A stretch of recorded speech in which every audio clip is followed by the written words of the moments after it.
The death toll in Venezuela has now risen to 235 people, with more than 4,300 injuries reported. This follows the two devastating earthquakes which struck northern Venezuela on Wednesday, which left roughly 250 buildings damaged or completely destroyed. Hundreds more have been reported trapped beneath the rubble or missing, with urgent search and rescue operations still underway.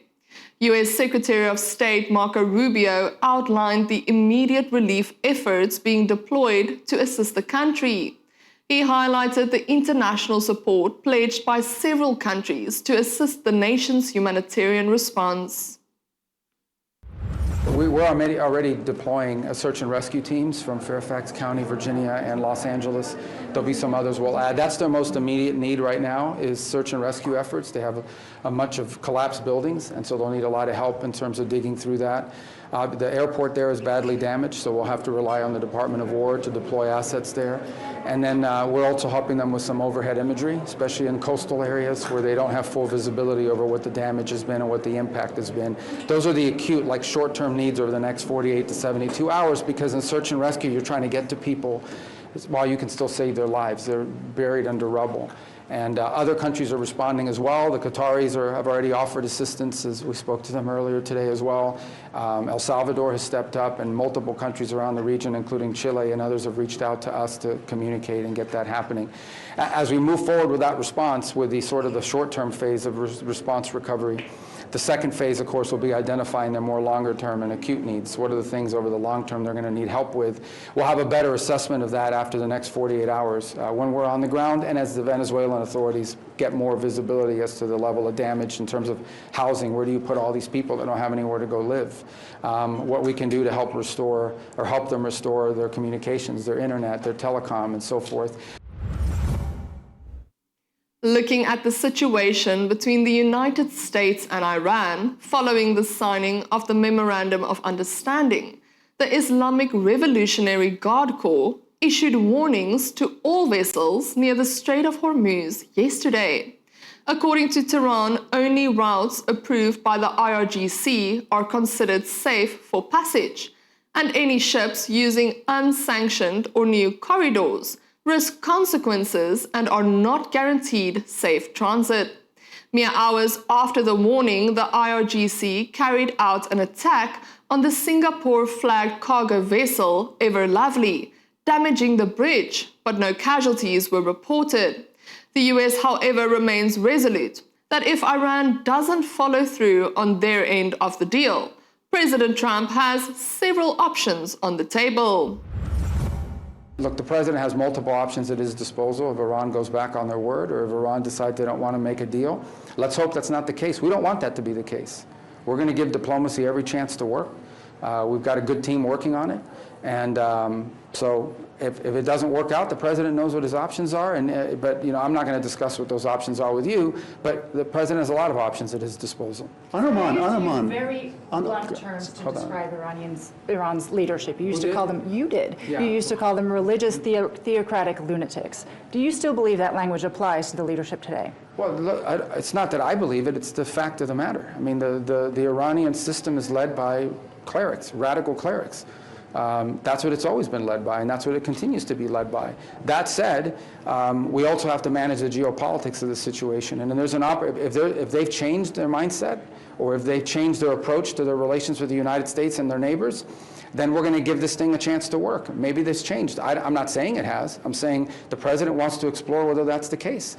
And if it has, we're going to find out. But we're not going to find out because of what they say. We're going to find out because of what they do. We're going to judge them by their actions. And we'll test that proposition and see.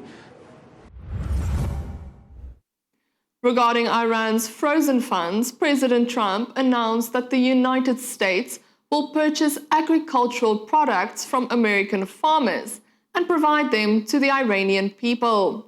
The president aims to provide targeted sanctions relief to address humanitarian needs as the country faces significant food security challenges and shortages.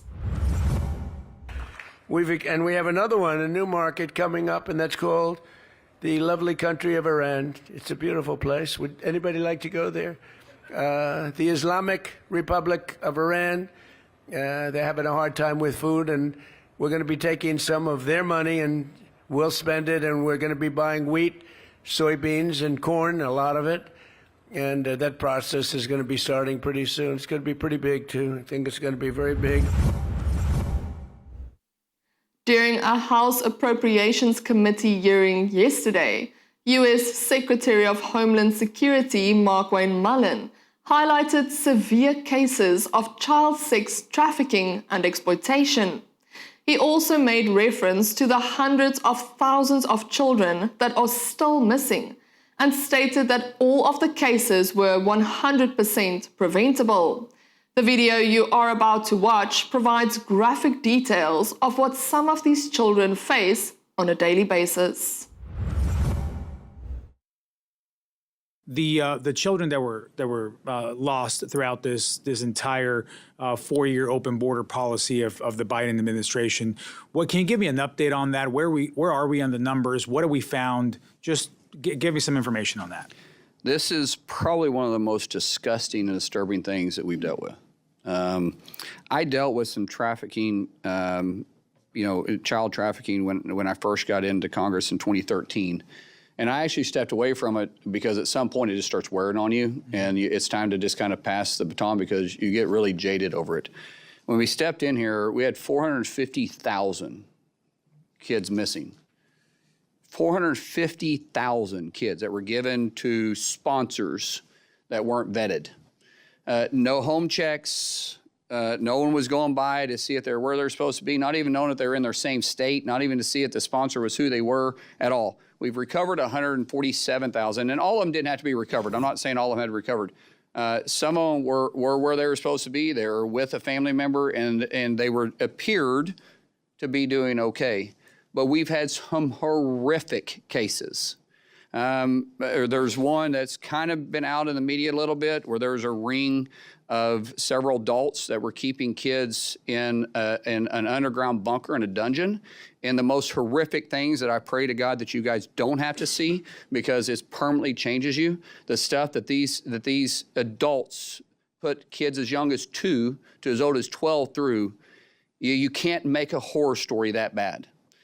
We've had some young ladies that we have rescued that report, and these aren't young ladies, these are girls, being raped 600 to 700 times, being locked in a hotel room and having to service 15 to 20 men. These are girls. And I hate to use the word service, but I don't know what other you can use. They were being raped 15 to 20 times a day, day after day after day after day after day. They didn't get holidays off. They didn't get nights off. They didn't work 8 to 5. They didn't work, Monday through Friday. They were locked in the room and highly drugged, and one male at a time, disgusting individuals coming in and raping these individuals. It is our mission. We've stood up and standing up even a bigger task force within DHS to go and find all 450,000 kids. And amid the ongoing immigration crisis in the United Kingdom, Conservative Member of Parliament Katie Lamb accused the Labour government of planning to announce an additional 12 asylum seeker centres without a formal statement to Parliament or prior notification to MPs. This comes as the government faces backlash over the use of hotels for asylum accommodation to house illegal migrants, with growing alarm over the surge in migrant-related crimes. My understanding is that the Home Office are due tonight to announce 12 new asylum seeker centres across the country with no statement to the House, with no notification for those of us who are here, and I know that this is a very, very important issue to our constituents. I seek your guidance on how we might encourage the government to release this sort of information here first so that we can scrutinise it on behalf of the people that we represent here in this place. Can I say, if that is the case, it is totally unacceptable once again. This government doesn't seem to understand that MPs of all sides should hear any news first, as it is their constituents that are affected. Follow our Love World networks for the latest updates from around the globe.